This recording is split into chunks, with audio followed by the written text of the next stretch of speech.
Psalm 90, verse 10. We live about 70 years, or if we are strong, 80 years. But most of them are filled with hard work and pain. Then suddenly the years are gone and we fly away. Ang nakatakda at pinaka-normal na buhay daw ay 70 taon at kung malakas, 80. Minsan kulang, pumupunta na sa Diyos, minsan sobra, bonus. Pero ano pa man yun, marami o konting mga taon, marami daw na hirap, kalakip ng buhay. At pagkatapos, tayo'y pumupunta na sa kabilang buhay. Because people grow old. Dahil tayo'y tumatanda, ano ang dapat tandaan? Salamat Panginoon dahil sa buhay na nagmumula sa inyo, ipinahihiram niyo mga sandali. Salamat sa lahat ng ipinalalasap niyo sa aming mga karanasan. Sa sandaling ito, patuloy niyo po kami, Panginoong, pakapuspusin ng inyong Espiritu. Salamat sa inyong pagpapatawad at paglilinis. At ngayon humihiling kami ng katuruan, kaliwanagan, pag-akay mula sa inyo. Kayo po ang mangusap, Ama, hinihiling namin ang lahat sa ngalan ng iyong anak na si Jesus. Because people grow old. Ecclesiastes 12:1, keep your Creator in mind while you are young. Habang maaga, habang bata pa, isa-isip na ang Panginoong lumikha sa atin. Which really means live correctly on time. At paulit-ulitin ko yung word na on time, which the dictionary defines as meeting an appointment. Meeting a prescribed time. A time set by someone else or something else. Kaya pag sinabing on time ka, nando ka sa usapan, may kausap, may katipan, o may nagtakda ng oras. Live correctly on time sa itinakda ng Diyos as early as possible. Tama na agad sa simula para ma-enjoy sa mahabang panahon ang tamang pamumuhay. Hindi kung kailan matanda na tsaka palang itatama. Napakarami ng dalang pasanin na bunga ng mga kamalian. And live correctly in time. Tanda ko yung turo sa amin ng English teacher namin nung high school, ni Dr. Arsenia Lagasca. Dinefine niya yung on time at in time. In time naman means early enough. Not too early, not too late. Tama lang, bagay pa rin, pwede pa, at pwede na. So you arrive on time for an appointment, but sometimes you arrive in time for the meal. Na tiyempo, tama-tama, pwede, kahit hindi yun appointment. And you live correctly not only on time, but also in time, whenever possible. Tuwing pwede, kung pwede na at pwede pa, live correctly. In fact, because people grow old, live correctly now, all the time. Bakit? Kasi ang itinatanim, inaani. Ano bang ibig sabihin ng godly life? Marami. Pero sa ating purposes today na may kinalaman sa pagtanda, magtanim ka ng kailangan mong anihin. Bukas, sa makalawa, sa isang linggo, o magtanim ka ng gusto mong anihin. Yun ang tamang pamumuhay. Gusto mong haling ka ng kapwa, magmahal ka. Gusto mong alagaan ka ng mga anak mo pagtanda mo, alagaan mo sila habang bata sila. Gusto mong umani ng maraming mga makakain, magtanim ka ng pagkain, or equivalent nun sa practical na buhay. Live correctly. Mula pinakaunang araw na meron tayong isip hanggang dumilim ng ating isip o sumakabilang buhay, and all the points in between. So if you cannot live correctly on time, at least be in time. Yung pwede pa, abot pa, pwede pang may anihin kahit may edad na. Ecclesiastes 12:1, in years to come, you will be burdened down with troubles and say, I don't enjoy life anymore. Darating daw yan sa panahon ng tao na sasabihin, hindi na ako enjoy sa buhay. Lalo na kung may nararamdaman, lalo na kung malungkot, lalo na kung kapos. So enjoy life on time. Kasi dumarating yung panahon, hindi mo na pwedeng ma-enjoy. Tapos na yung appointment mo with enjoyment. May mga enjoyment na may ka-appointment ka. May ka-appointment ka na mag-enjoy sa ganung panahon, sa ganung oras. keep that appointment. Huwag kang maging huli. But, kung sakasakali man na nagmintis, dumaplis, enjoy life in time. Marami namang pwede pa eh. O, pwede na. And enjoy life all the time. Bakit? 70 years lang daw binigay sa atin. Kung malusog ka, 80. Kung sobrang may bonus, lumalampas pa doon. Pero kung minsan, hindi ka lagi malusog paglampas doon. Minsan naman, 7 pa lang. Sa kabilang buhay na. So, hindi mo dapat ipaghintay. Dapat you enjoy life all the time. Because you don't know how much time you, in particular, have. Ecclesiastes 11:9, be cheerful and enjoy life while you are young. Do what you want and find pleasure in what you see. But don't forget that God will judge you for everything you do. Ibig sabihin lang, enjoyin mo, pero may hangganan yan, may tasa, merong limit. Huwag kang lalampas sa tama dahil hindi na rin yun enjoyable. Meron na yun na pangit na bunga.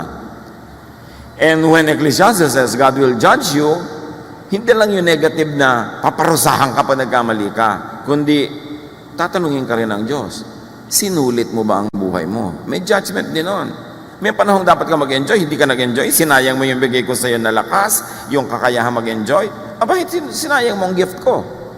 At katulad doon, sa binigyan ng mga iba't ibang dami ng kayamanan para gamitin nila, yung mga hindi niya na parami yung ibinigay sa kanya, binawi. Hindi lang tayo binibigyan ng Diyos ng oras sa mundo para magtrabaho na magtrabaho at maglingkod na maglingkod. Bagamat kasama yon, pero meron din kasama yon na space and time for enjoyment. And we will also be accountable to God pag hindi tayo nag-enjoy. Marami kasi kumisang misrepresentation ng religion na puro tiis dito, sa langit ka bumawi. Imbento ng tao yung katuruan na yun. Pero ang Diyos, ang gusto niya ang mga tao mag-enjoy. Kaya tinuruan tayo ni Jesus na makilala ang Ama na gusto niya tayo mag-enjoy sa buhay. To the point na ang unang miracle ni Jesus ay lumikha ng alak mula sa tubig just to extend a party that would have abruptly ended because there was no more wine. Kilala ba natin ang Diyos sa paraan ng pagpapakilala ni Jesus? Ecclesiastes 9:9, enjoy life with your wife, or of course with your husband, whom you love all the days of this life that God has given you. Which really means don't waste time. And part of that is share time with people that you love and people who love you. Because by sharing good moments with people you love or people who love you, you not only enjoy that time, but you also multiply it. Because people that we love and who love us multiply our joys, divide our sorrows. Sabi niya, enjoy life with your wife. Hindi yung wife ng iba. Yung wife mo. Yung partner mo.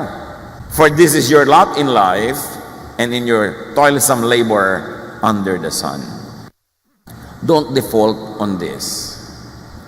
At nauunawaan natin na maraming mag-asawa ang kailangan kahit temporarily magkahiwalay sa paghahanap buhay. Pero huwag naman pag-uwi mo, nakakabaong ka na. Huwag naman pag-uwi mo, ang tanda-tanda mo na parang na lang kayong magkapatid. Sayang. Binibigyan ka ng Diyos ng kapartner sa buhay at hindi naman lahat ay may ganong klaseng blessing. Dapat don't default on that privilege. Dapat huwag masyadong mahaba ang oras na magkahiwalay sa pagtatrabaho kasi yung pera, hindi mauubos ang pangangailangan dyan. Una, maghihiwalay kayo para lang makabayad sa mga utang. Mamaya, para naman makabili ng kaprasong lote. Siyempre, pagkatapos kailangan lagyan ng bahay. At siyempre, liba na lang napakarami mong pera, doon ka na makakabili sa mga angono, pililya, sa mga maragundon. Kasi medyo malayo-layo na yun. Doon mura-mura. Bakit nga mahal na rin doon. So ngayon, ano mangyayari? Kailangan mo ng kotse. So pagkatapos, by then, mag-aaral ng mga anak, hanggang mag-college. Pag uwi mo, hukluban ka na. Mabuti kung magkasama kayo. Kung hindi, sayang. Sabi ng Bible, enjoy life with your partner. Ipaglaban yun. Huwag laging puro pera lang. Dapat alam natin kung hanggang saan ang pwedeng ipaghiwalay natin dahil sa pera at hanggang saan ang tama na yan dahil dapat magkasama naman. At yan ay sa lahat ng uri na magkasama, magkakapatid, magkakaibigan. There's a price to pay for being together. But be willing to pay that price instead of pay the price for other things. Ang tunay na nagpapasaya sa tao, are activities at mga kasamang mahal mo sa buhay, hindi things that you can buy. Ecclesiastes 11:8, however many years anyone may live, let them enjoy them all. Kaya hindi gusto ng maraming mga conservative priests ng Israel ang Ecclesiastes at ayaw nila kay Solomon. Kasi si Solomon, among the teachers in the Old Testament, isa siya sa konting nagtuturo ng itinuturo rin ni Jesus, that you must enjoy life because it's a gift from God. So kay short, kay long, huwag magpalampas, huwag maghintay. Kaya kuminsan ako rin ay medyo naawa sa mga kababayan natin, mga OFW, nasa abroad, ang lahat ng kinikita halos ipadala sa pamilya. Magbubukas ng isang sardinas, sa umaga, aalmusalin niya yung isang piraso, sa tanghali, yung isang piraso pa, at sa gabi, yung pangatlong piraso, araw-araw ganun halos, ipapadala mo lahat. Hindi makakain ng masarap, tapos puro delata, puro mga helado ang kinakain. So ang nangyayari, nagkakaroon ng mga stomach problem. Pag uwi dito, may mga health problems, hindi na makarecover. At yung mga hindi niya nakain na matagal, hindi na halos din makain pagdating ng panahon. Kaya dapat meron ka ring isineset aside na hindi bali, kahit magpapadala ako sa pamilya, kahit nagpapaalak ng mga anak. There are moments na papasarapin ko naman yung pagkain ko. Hindi ako lagi magtitipid at magtitiis. Kasi nga, nagtitiktak ang orasan, hindi mo alam kung kailan ka sa kabilang buhay, kung ma-enjoy mo pa ba yung nakalaan ng Diyos na dapat mong ma-enjoy. Kaya sabi sa Ecclesiastes 11:8, but let them remember the days of darkness, for there will be many. So kung hindi naman yung dark ngayon, yung araw na to, huwag mo nang gawing dark. Enjoyin mo na yung kanyang kagandahan. Kasi may mga araw na hindi mo maiiwasang di talaga kagandahan ng mga magaganap. So habang wala yun, enjoy whatever is available to enjoy today. Ecclesiastes 12:2, someday the light of the sun and the moon and the stars will all seem dim to you. Tatanda ka, lalabo ang iyong mata. So enjoy the sights on time, in time, all the time. Lalabo daw ang mata, kaya kailangan habang nakakabasa ka, magbasa ka, nakakapanood ka, manood ka, nakakakita ka, tumingin. Kaya nga kuminsan, lagi natin pinapayahan yung mga sobrang mahilig mag-selfie, gagastos ng maraming pera, pupunta sa mga magagandang lugar, hindi naman nila actually natitingnan yung lugar kasi busy-busy sila magpa-picture na magpa-picture. So pag tumingin ka sa mga travel picture nila, hindi mo naman nakita yung lugar, sila ang nakita mo. Sayang, nagpunta ka pa doon, dapat yun. Hindi ka nagtitake ng picture o mag-take ka ng konti, pero manahimik ka, tingnan mo, titigan mo, kasi baka hindi ka na bumalik doon uli. Iba naman siyempre, pag personal mo nakikita, kesa nakikita mo lang sa Facebook. Ecclesiastes 12:2, rain clouds will remain over your head pagdating ng araw. So habang maaga, go out. Kasi uulan at uulan, darating yung mga panahon na hindi pwede. Be out. Live your life. Live your truth. Enjoy your life. Kasi hindi mo alam kung kailan yung deadline ng earthly life mo. Ecclesiastes 12:3, your body will grow feeble, your teeth will decay, and your eyesight will fail. Hihina ang mga kasukasuan, maglalaglagan ang mga ngipin, lalabo ang mata, therefore be active habang kaya. Kung pwede na, active na. Kung pwede pa, active pa rin. All the time. Because you have all the time to be old. If you'd be given many, many years. Huwag ipaghintay. Dapat everyday meron kang konting bakasyon kahit ilang minuto. Bakasyon from others. Yung matahimik naman yung tenga mo sa bunganga ng kasama mo. Kailangan meron ka ilang minuto man lang na everyday na ganun. Huwag mo ipaghintay ng after 1 year tsaka ako magbabakasyon. Kasi baka mamaya, bawian ka na ng buhay, hindi na dumating yun. So meron ka dapat ine-enjoy na konting, kahit konti lang na pagkain everyday, hindi magtitiis ka, next month na ang kain. May konti kang iniaagaw. May konti kang time to enjoy, to relax, every day. Because the Lord's blessing is new every morning. You must not allocate the blessings for today para bukas. Gamitin mo ngayon. And you must not borrow tomorrow's blessings para splurge mo today. May panahon, kaya nga dapat on time. Ecclesiastes 12:4, the noisy grinding of grain will be shut out by your deaf ears, but even the song of a bird will keep you awake. Bakit nga ba? Pagka tumatanda na, humihina na tenga, isinisigaw mo na hindi pa marinig. Pero kung minsan man, huni lang ng ibon, hindi makatulog. Therefore, habang kayang-kaya pa ng tenga, listen, hear what you want to hear. Kung gusto mo ng ganong music, kung gusto mo ng ganong nadidinig, pakinggan mo siya. At huwag nating takpan ng tenga ng kapwa natin para huwag iparinig sa kanila yung gusto nilang marinig. At huwag nating laging punuin ang boses natin ng mga tenga nila dahil hindi naman tayo sure kung yun ang gusto nila marinig. Hindi ko mo asawa mo, partner mo, kapatid mo, kaibigan mo, lagi nang yung punong-puno na yung tenga, umaapaw na yung tenga niya sa boses mo. Kailang bibigyan mo siya ng pahinga kasi baka hindi yun ang gusto niyang marinig sa oras na yun. Ecclesiastes 12:5, you will be afraid to climb up a hill and walk down a road. Darating ang panahon, konting burol lang, ayaw mo na akyatin, o ayaw mong bumaba. So, habang kaya, habang pwede na, at habang pwede pa, climb, walk. At huwag tayong mga hawa ng ating mga takot. O natatakot kang sumakay ng aeroplano, huwag mong takutin ang lahat. Sasakay ka. Hindi ka ba nininervous sumakay? Hindi ka natatakot pagka may tagtag? Hindi ka ba naiisip na may crash kahapon? Yung ganun. Yung mga takot mo, sarilinin mo na lang. Huwag mong takutin ang iba. Kasi ikaw nga, kinukulong ng takot mo eh, di ba? Nakakadena ka, nakakulong ka dahil takot ka. Tapos gusto mo ikadenad yung iba. So, huwag kang manghawa ng fears. In fact, set people free from fears. Ecclesiastes 12:5 and 7, your hair will turn as white as almond blossoms. You will feel lifeless and drag along like an old grasshopper. Huwag naman kayo ma-depress sa mga binabasa natin, ha? Kasi hindi depression ang goal nito. Kundi ma-realize mong darating yon, so bago dumating yon, dapat samantalahin mo ng panahon. At pag dumating na yon, tanggapin mo. We each go to our eternal home, and the streets are filled with those who mourn. So our bodies return to the earth, and the life-giving breath returns to God. Yun ang good news.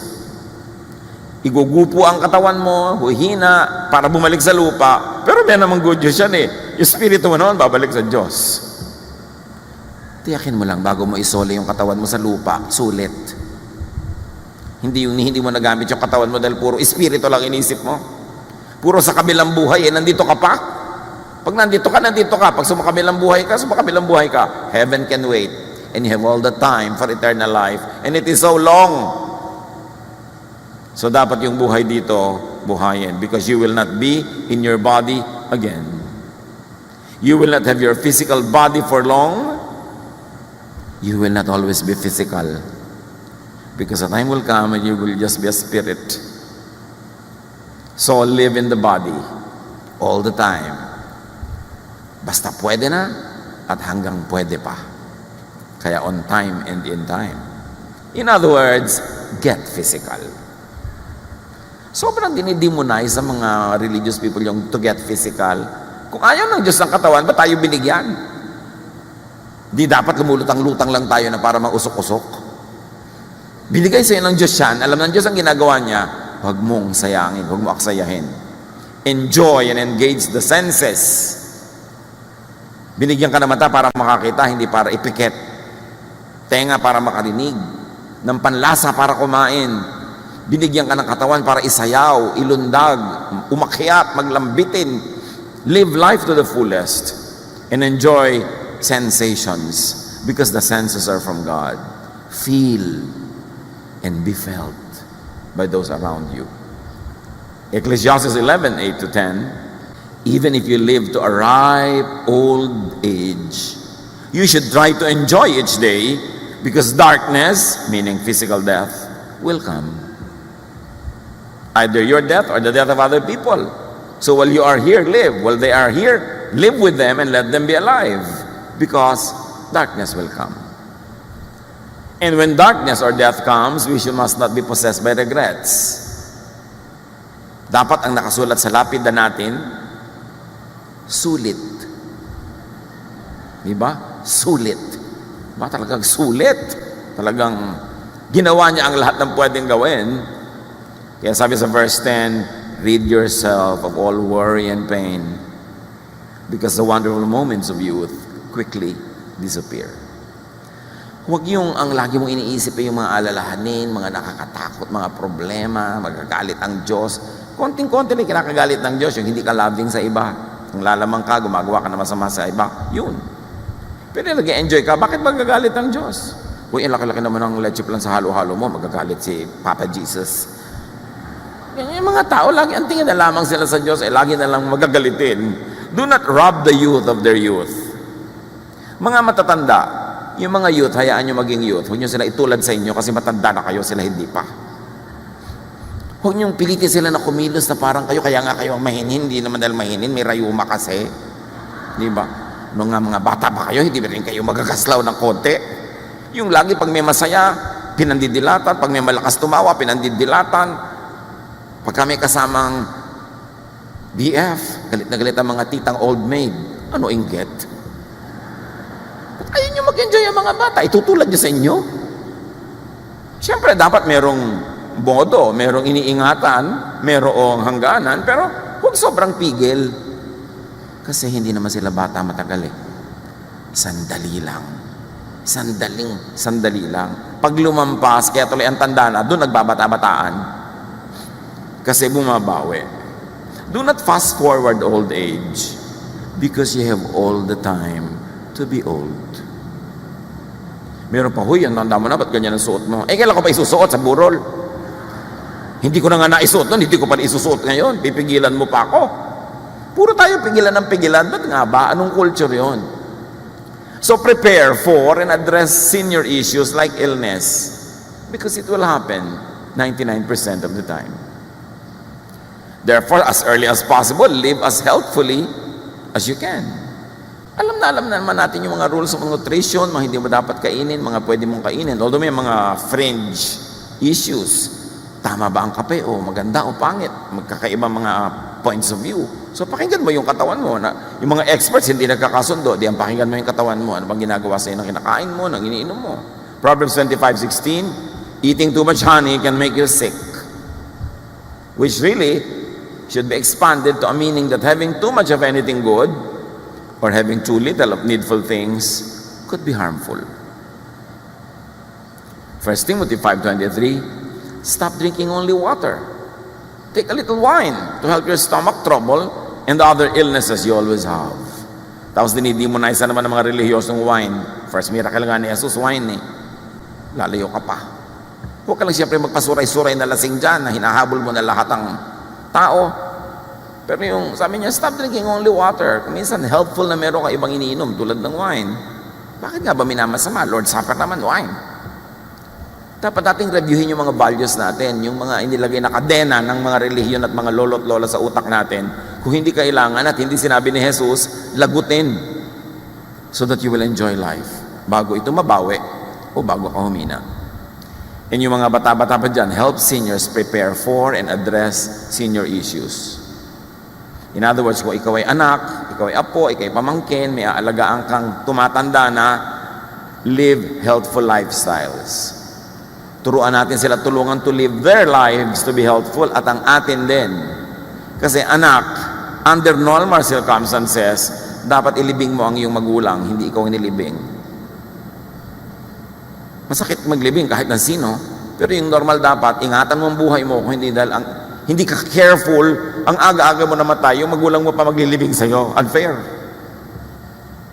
So, niyayaya ka ng barkada mo, halika, magmotorsiklo tayo sa bangin. Yung mga magulang ko, alagaan ko pa pagtanda, pag namatay ako, kasi yung mga alaga. Di ba? Dapat meron kang ganong care. Pine-preserve mo ang buhay mo dahil meron ka pang aalagaan. Napaka-importante kayong mga matatanda o mga may sakit na wheelchair bound. Hindi na sila mobile. Dapat nagiging mobile sila at kung habang pwede pa. Prepare and address senior issues for illness without money. Pero marami may issues with money. So invest, earn, and save on time. Kasi tatanda din kayo eh. Hindi yung may pera, uubusin sa gadget, uubusin sa latest. Alam niyo yung cellphone na yan, Every month may bago. Pag sinundan mo ng sinundan yan, hindi ka natitigil bumili. Basta nakaka-text ka, nakakatawag ka, hindi ba sapat yun? Talagang kailangan mo ilagay yung buong Encyclopedia Britannica doon sa loob. Hindi mo nang binabasa. Importante na mag-save. Mga young people ngayon, puro gasta ang inaatupag. Palibas at maraming kumikita ngayon na young people. Pero lahat na ng uri ng kape, sinisikmura kayo na iniinom. Ang mahal-mahal. Kailangan mag-save kayo and help seniors earn or save by not needlessly asking for money from them. Pag yung magulang natin, matanda na, tayo naman, mga nasa edad na, dapat mabaligtad na, hindi na tayo hingi ng pera. Tayo na ngayon dapat magbibigay. Help seniors earn or save by giving them money. Not ito keep on asking. Hindi yung 50 anyos ka na, humihingi ka pa sa nanay mo ng panload. Kailan pa siya magpapahinga? At sa lagay, lagi na lang ikaw ang aalagaan niya. Kailan pa yun mababaligtad? Kaya napakasama niyang drugs. Kuminsan yung natutunaw ang utak ng mga nagiging sobrang dependent, ang tanda-tanda na, pati yung laman ng savings ng nanay niya, ninanakaw pa kuminsan dahil nasisira ang isip. Kaya mahalagang bantayan mo sarili mo, magpakatino ka, magpakayos ka, kasi may magulang kang dapat mo itaguyod. Eh pag hindi ka nagpakatino, di ikaw pa rin ang itataguyod ni magulang. Hindi na mare-reverse yung mga roles nyo. Mark 7:11, sabi ni Jesus sa mga religious people, na yung mga religious people, sinusursulan yung mga tao na kahit hindi nyo na ibigay sa magulang nyo yung pera nyo, ibigay nyo lang sa temple, okay na yon. Sabi ni Jesus, you let people get by without helping their parents when they should. You let them say that what they own has been offered to God. You won't let those people help their parents. And you ignore God's commands in order to follow your own teachings. So pinapagalitan ni Jesus yung mga religious leader na sinususulan yung mga tao, basta i-donate nyo sa temple kahit hindi nyo na ibigay sa magulang nyo. Sabihin nyo, binigay nyo sa Diyos. Sabi ni Jesus, invento nyo yan. Ang gusto ng Diyos, yung mga magulang, bigyan nyo. Hindi yung puro inubos nyo na sa either sa relihiyon, o inubos nyo sa bisyo, o inubos nyo kung kani-kanino. Dapat may parte ang magulang nyo. Jesus says that God commands children to help parents.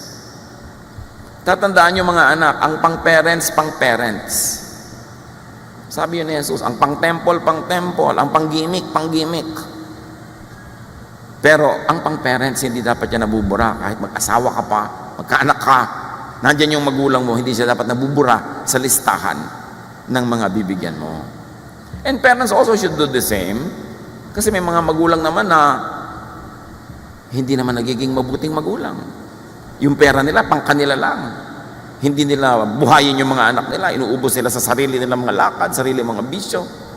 Sabi ng 2 Corinthians 12:14, children should not have to save enough for their parents, but parents for their children. Yan ay sa mga bata pang children. Sa may bata pa mga anak, hindi kailangan sila ang bumuhay sa magulang. Dapat magulang ang bumuhay sa kanila. Pero pag tumanda na yung mga magulang at may edad na yung mga anak, baligtad naman, sila naman ang bubuhay sa magulang nila. You exchange places. You reverse roles. Pero sabi, hindi ang bata-bata pa ng anak mo, doon ka na nakaasa, ang lakas-lakas mo pa. Yung mga anak mo ang aasahan mo. No!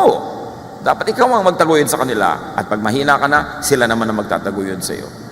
We should prepare and address senior issues like illness without care or caregivers. Yan ang concern ng mga matanda. Paano kaya pagtanda ko? May mag-aalaga kaya sa akin? Kaya ang mga matatanda, mga magulang, sinusuri ang mga nobyo-nobya ng mga anak nila. Ang tinitingnan lang ng magulang, ito kayang babaeng ito na girlfriend ng anak ko, alagaan kaya ako nito pagtanda ko? O bubulagin niya lang yung asawa niya na anak ko na huwag na akong pasyalan. Mag-shopping na lang sila. So, kaya mga magulang nakatingin na ganyan sa mga nobyo at nobya nyo. Kasi, kasali yan sa equation. So, assure your seniors of your devotion and readiness to care for them. Hindi sila kahit kailan dumating sa one moment ng pagdududa kung aalagaan nyo ba sila o hindi, kung sila tumanda. And be willing, ready, and able to give care. It's part of the deal. Life is like that. And Jesus was very clear about it. Ang humanidad, mula nung unang-unang tao hanggang ngayon, patuloy tayong nabuhay dahil ang bata ay inaalagaan ng magulang at pagtanda ng magulang ay inaalagaan ng anak na nagkaedad na. At yung anak na yon ay magkakaanak, aalagaan niya yung anak niya, at tatanda siya, aalagaan naman siya ng anak niya. Pasalin-salin, generation to generation to generation. It's not only a tradition, it is the order of things. It is the order of God. Dapat ganon. So, assure seniors of your devotion and readiness to care with them, especially when you begin to move from single to in a relationship. Meron namang mga young people, 3 araw pa lang kilala tong lalaking to, itinakwil na ang magulang. Nakindatan lang sa mall. Itinakwil na ang mag-ama't ina. Lalo naman, you care for your parents and be very, very clear about your love when you change from single to married. Meron naman pag nakapag-asawa na, nalilimutan na yung magulang. Or, lalo na pag nalagay kayo sa from single to, it's really complicated. Huwag niyong isama ang mga magulang niya sa complication. Lagi steady ang relationship niyo with them. No? Napaka-importante yan. Si Ruth nga at si Naomi, magbiyanan pa lang ito. Sobrang pagtitinginan na hanggang ngayon pinag-uusapan pa natin. Namatay ang asawa ng manugang na anak ng biyanang babae. Yung manugang ayaw niyang humiwalay sa biyanan niya. Ruth 1:16-17, Ruth answered, "Please don't let me tell you to leave you." Pinapawala na kasi siya ng biyanan niyang babae para makapag-asawa siya ng iba at magkaroon ulit ng panibagong buhay. Sabi niya, "No, I won't leave you. I will go where you go. I will live where you live. Your people will be my people." Sabi ni Ruth. In other words, sinasabi niya sa matanda, I will be where you are, you will be where I am, and I will accept your crowd. I will accept your people. I will die where you die, and be buried beside you. May the Lord punish me if we are ever separated, even by death. Ito ang sabi ng manugang sa biyanan. Hindi lalo naman yung anak na sinasabi dapat yan sa magulang. No? Sabi ganon, parusahan nawa ako ng Diyos kung pababayaan ko kayo. At ang mga anak should take that to heart. Kahit maraming bagay sa mundo, maraming technology, maraming paraan ng pamumuhay, pero may bagay na hindi dapat magbago. Na ang bata ay naalagaan ng matanda, pagtanda ng matandang yon, yung batang tumanda na rin ang mag-aalaga sa kanya, from generation to generation to generation. Prepare for and address senior issues like lack of money. Maraming ganon. So help seniors, assure them of your support with your verbal and body language. Maraming mga magulang nagseselos sa mga boyfriend o girlfriend ng anak nila kasi mula nung nagkaroon ng boyfriend, girlfriend, talagang hindi mo na makita. Kahit naghihingalo na yung magulang, iiwan dahil may date. Dapat yung body language mo is clear to your parents. You are my priority. Kung magkakaroon ako ng love life o asawa, dagdag to sa buhay ko pero hindi ka minus. Dapat clear yun. Huwag tayo nagpapalito sa mga bagay na binadala sa atin ng daily life. So empower yourself to be able to support your elders. Sa abot kaya, be and stay healthy and alive. Sa abot kaya, do not die ahead of your elders. Dapat ikaw ang maglibing sa kanila. Dapat ikaw ang magpa-hospital sa kanila. And how can you do that? Make money. And save. At marami na ngayong mga insurances that you can get for your parents. Sa 40 years ng inyong lingkod sa ministry, ang ipinagtataka ko, may mga pamilya na nagkaroon naman, naranasan naman nila magkaroon ng mga resources, pero pag may namatay, ni walang pambili na taol, ni walang paglibingan. At kahit ilalagay yung ubos sa Tupperware, walang Tupperware. Walang paghahanda kahit konti, para bang walang mamamatay, walang magkakasakit, walang preparation. Dapat handa tayo dyan. 1 Timothy 5:4, if a widow has children or grandchildren, o sabihin na natin, if any elder, may mga itinataguyod siya mga bata, they should learn to serve God by taking care of her, as she once took care of them. This is what God wants them to do. Pag daw merong matanda, lalo't namatay na yung partner niya, di nag-iisa na siya, malungkot na siya, wala man lang kumakamot ang likod niya. Sabi ganon, yung mga inalagaan niyan, mga anak, mga apo, dapat siyang alagaan. Tulad ng naging pag-aalaga niya sa kanila. Sabi, ito ang kagustuhan ng Diyos. Kaya naman mga magulang, mga tiya, mga tiyo, alagaan yung mga bata. Habang bata sila, kung paano nyo gustong alagaan nila kayo pagtandaan nyo. Meron naman mga magulang, iniluwal ka lang, yun lang, wala nang ginawa sa'yo, hindi ka inalagaan, man lang. Tapos kung mag-expect later on, akala mo naging ulirangin na, kung makapanghingi, kung makaasa. Dapat ibagay-bagay naman din natin kung paano natin panalaki mga anak natin. Ibagay-bagay naman natin yung mga hinahanap-hanap natin sa kanila ngayon. Pero mga anak, whether or not, naging napakabuti ng mga magulang nyo or not, outdo them in doing good. Higitan nyo ang ginawa nila sa inyo. Higitan nyo ng mabuti. Kasi Diyos naman ang nakakaalam. Diyos ang nakakabatid. At Diyos ang nagpaparusa sa hindi marunong tumanaw. Diyos naman ang nagbibigay ng pagpapala sa marunong tumanaw. Kaya sabi niya, honor your father and your mother so that your days may be blessed and may your life may be long. Yan ang kaisa-isang utos na may kakabal na pangako So mahalaga sa Diyos yung issue ng mga anak na nag-aalaga na magulang. Ephesians 6:2, honor your father and mother, which is the first commandment with a promise. Honor kahit hindi sila honorable. At lalo kung honorable. Lalo ating higitan. Alagaan ng matatanda kung paano kanila inalagaan o kung nagkulang sila, palitan mo yon, higitan mo. Lalo't nanonood ang anak mo. Kung paano nyo ituring ang mga magulang nyo no kayo ituturing na inyong mga anak. Kailangan may mga bata kayong pinapalaki, nakikita nilang dumadalaw kayo sa mga lolo't lola, dumadalaw kayo sa mga may sakit. Binibigyan nyo, inaabutan nyo yung mga matanda sa pamilya nyo. Nakikita yun ng mga bata. Train up a child in the way he should go, and when he is old, he will not depart from it. Itrato nyo ang matatanda sa pamilya nyo kung paano nyo gustong itrato kayo ng mga bata ngayon na sila ang tatanda at kayo magiging hukluban. So paano nila kayo itatrato? What example do you show them?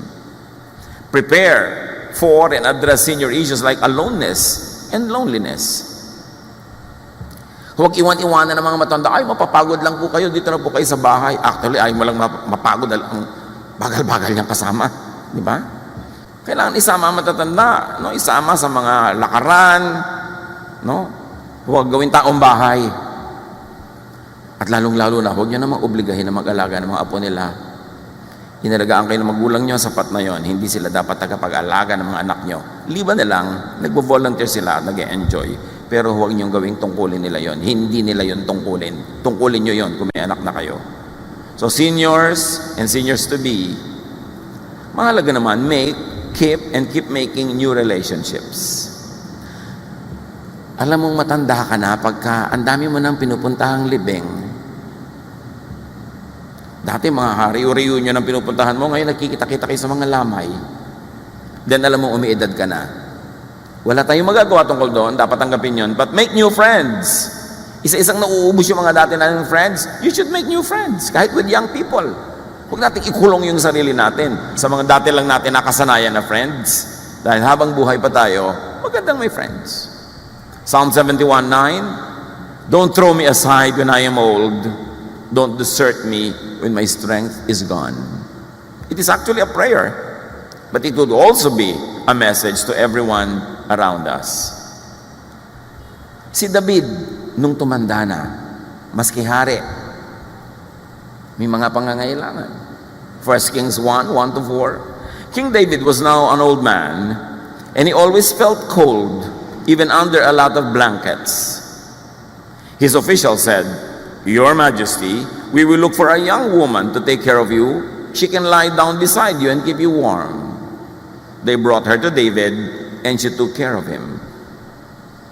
Yung mga iba naman mga chismosa, biyudo na nga ito, may edad na, tapos nakitang may kasama ang bata-bata. Ang bata ng kasama, nakita mo ba? Anong gusto niyong isama? Mas matanda pa sa kanya, di aakayin pa niya? Matanda na nga siya, gusto niyang ma-encourage sa mga bagong dugo na masigla. Kailangan makumuha pa siya ng mas matanda pa. Yun naman mga chismosa, lagi na lang, kita-kita mo yung kasama. Yan ang mga killjoy sa buhay, no? Mga malulupit ang dila. Alam niyo ang napakalupit ng chismis? Pag chismosa kayo, dahil niyo si Hitler. Sa dami ng mga sinusugatan at mga pinapatay. Yung tao, hindi mo alam kung anong problema pinagdaanan. Ba't buhay pa siya ngayon? Paano siya nag-survive? Tapos nag-enjoy siya ngayon, mamasamain mo na. Hindi mo naman alam ang buong buhay niya eh. Hindi mo alam ang background. Alam niyo, napakarami nating hindi alam para tayo manghusga. We don't know. Kung minsan makikita mo, merong isang tao, uy, bakit naman yung tao na yan, maluwag sa buhay, yung mga kapatid niya ang hihirap, di malang tulungan. Anong malay niyo kung naghihirap na nga siya katutulong? Anong malay niyo kung wala ka kwenta-kwentang tulungan yung mga kapatid niya? Who do you judge? You don't know. But people are only just trying to survive. People are trying to make sense of life. And people are trying to make the most out of the little that there is.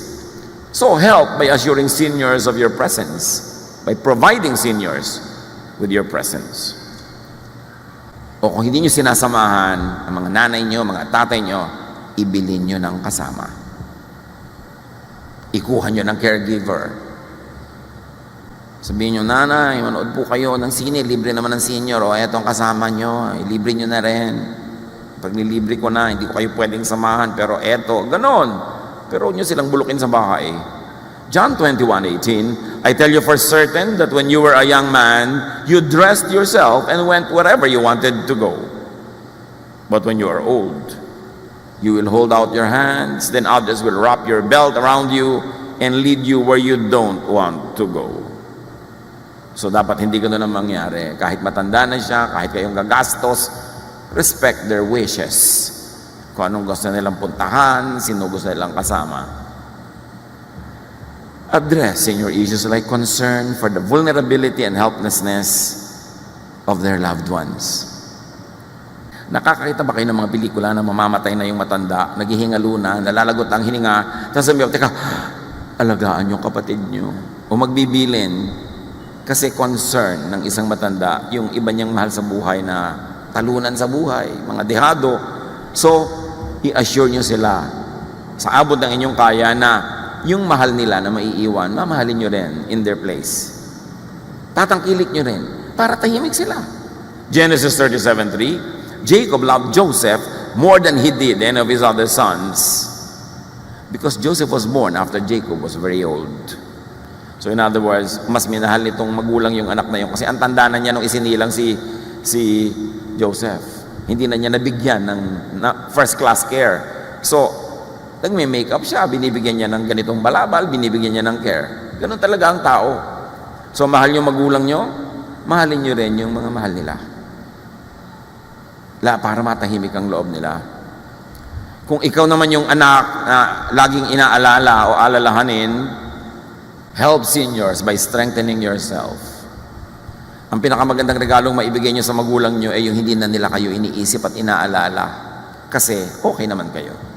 So gawin mong okay ang buhay mo para mawala ka sa listahan ng mga pinoproblema na yung magulang. Proverbs 13:1, children with good sense accept correction from their parents, but stubborn children ignore it completely. Nagwawalda sila ng buhay na later on naman magulang nila ang nagsasuffer. Proverbs 28:7, you disgrace your parents and you make them worry if you make friends with worthless nobodies. Kaya concern ng mga magulang kung sinong kaibigan mo, sinong kasama mo.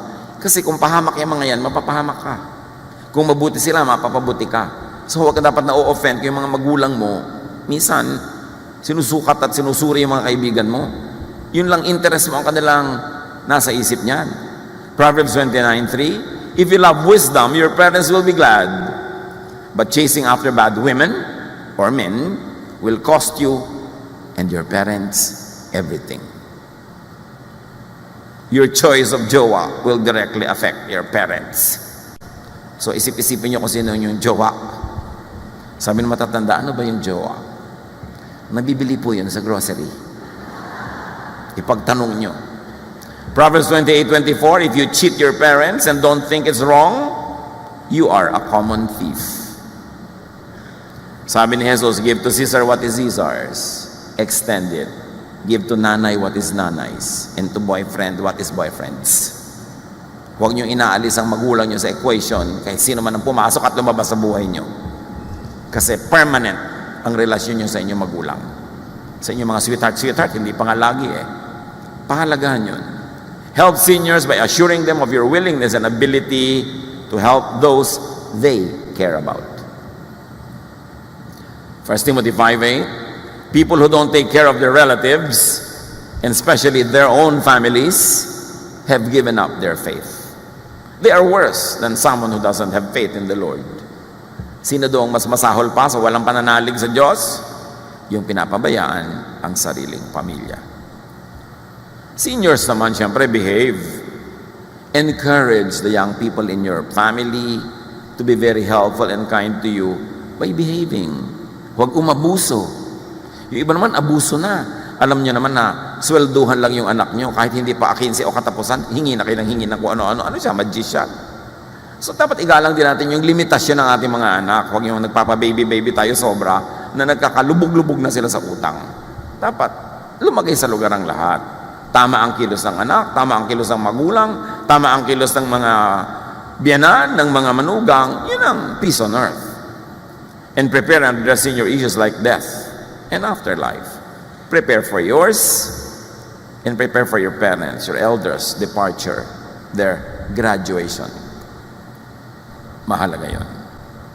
About growing old, do not worry. Wala ka rin naman magagawa kahit ka maglala. O kung talagang kuminsan dinadapuan tayo ng worry, minimize worry. Itaboy, kontian lang. Sabi ni Jesus sa Matthew 6:25 and 27, I tell you not to worry about your life. Don't worry about having something to eat, drink, or wear. Can worry make you live longer? Why do you have such little faith? Ipabahala sa Diyos ang hindi natin kayang saklawan. Do what can be done on time and in time. Ecclesiastes 3:1 says, there is a time for everything, and there's a season for every activity under the heavens. So mayroong time, an exact spot for appointments with life. Yun yung on time, and there's an extended time called a season. Yun yung in time.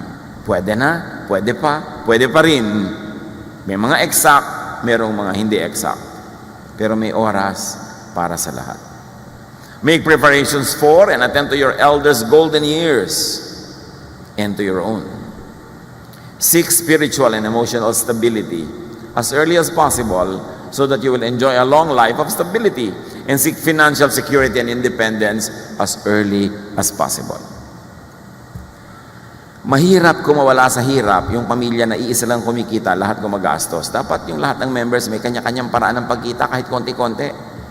At nagko-contribute sila by saving resources and by investing. Hindi nagkapera ka, shopping agad. Hindi mo isiping magnegosyo kahit konti. Kailangan may ibang kumikita. Hindi pwedeng one income lang isang household. Unless pagkalaki-laki ng income na yon, nakagapos kayo lagi sa budget.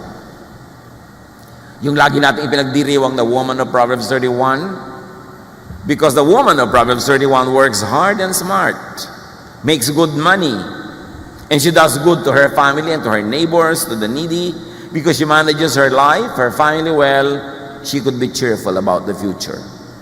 Sabi, she can laugh at the days to come. Mangingiti lang siya, kakayanin niya ang anumang dumating kasi meron siyang inipon, patuloy siyang kumikita, at maganda ang kanyang relasyon sa mga tao sa kanyang paligid. Proverbs 31:25, she is strong and graceful as well as cheerful about the future. She can laugh at the days to come. Gawin natin tong goal, yung ma-enjoy yung nung Proverbs 31 woman, na meron kang paghahanda emotionally, materially, spiritually, socially, so hindi ka natatakot about the future. Every time, all the time, grow spiritually. Serve in God's work whenever you can, habang malakas ka pa. At the same time, kasabay, enjoy life, every period of your life. Then meet your Maker. Yun ang buhay natin. Kailangan lang, huwag iwasan, make the most out of it. Be wise. Be a person of wisdom, and be kind to your elders, kasi tatanda ka rin. Dear Lord, thank you that you care about us. Na meron kang inilaan na kasiyahan, tungkulin, trabaho para sa amin, bilang bata, bilang kabataan, bilang young adult, at bilang seniors. lahat ng periods of our lives, alam nyo, Panginoon, at may ibinigay kayong assignment, at ganoon din may ibinigay kayong mga privileges. Teach us to be wise, to know all those, so that we can do our part and get our share. Pagbulay-bulayan natin, mga kapatid, ang kahulugan ng mga ito sa ating pang-araw-araw na buhay.